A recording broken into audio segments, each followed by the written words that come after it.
Kevin McCullough. You have exercised some veto power over women's roles that you've been shown, and that it's not because of hubris or anything. You're really trying to get the experience represented. Talk to me about what that journey's like. It really started when, my background's in theater. There are wonderful female characters in theater, really complex and interesting characters. And then when I moved to Austin and started doing a lot of commercial work in indie films, I kept kind of running into the same types of roles. And it was kind of one-dimensional. Girlfriends, or, there was always this at that time in my 20s, it was asking for sex scenes or nudity, or they were supposed to be somehow sexualized. And at first you think, everyone's trying to get this role, so it must be something worth something. And you look at it and you're like, that's not what I want to do. That's not what the world needs, And that's also not how women are. That's like this sort of male fantasy of women in cinema from the beginning of time has always been objectified. We've always been objectified.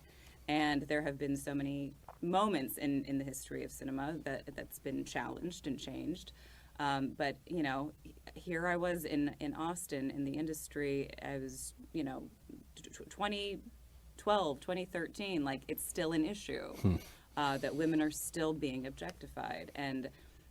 And so I was frustrated with it. I started making my own films, my own short films with female protagonists that were a little bit more in-depth and honest and psychologically real and relatable.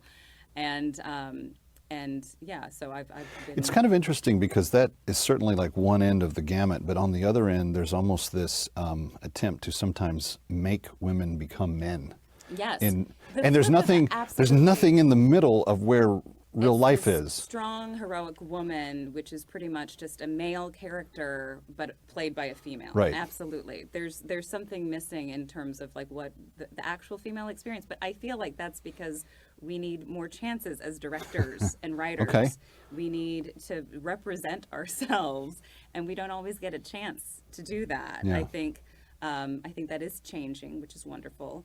But when I read the script for The Chosen, when I read that first episode for Mary Magdalene, I thought this team like understands something about the female experience. Yeah. And even just showing that Mary had been assaulted and dealing with PTSD from that and trauma from that I thought was very brave. And it's Dallas's style to also collaborate and to work and to have feedback and to I've never had any issues strengthen. with the writing on this show for Mary. I've always really appreciated the way they wrote her, so I've never like fought back on anything. I always have been grateful for the way they've written the female characters on this show. There's a lot of them. There are, and they're all very different, and they're all very realistic and relatable. Other projects I have kind of fought for, like, she needs to be a subject, not an object. She needs to have her own desires and her own goals. She is a person, after all. She has her own thoughts. Yeah. Talk to me about your next project. Because I hear... Do you know there's a next project? Armenia and Azerbaijan, with what CSI is doing in human slavery, they were also waving the flag for Nagorno-Karabakh, which just fell to the Azerbaijanis about 2 months ago. And a genocide basically was committed against the Armenians that still live there. And it's one of the most ancient Christian holy sites in the Middle East, and we couldn't get, we spent a lot of airtime on it. We couldn't get a lot of people to pay attention to it, and I felt bad about that. But you're going to tell a story that's kind of related to that. Yeah. The project's called Beyond Borders, and it is a real life story about a couple who are alive and I think living in, I don't know, in the States. They moved here from...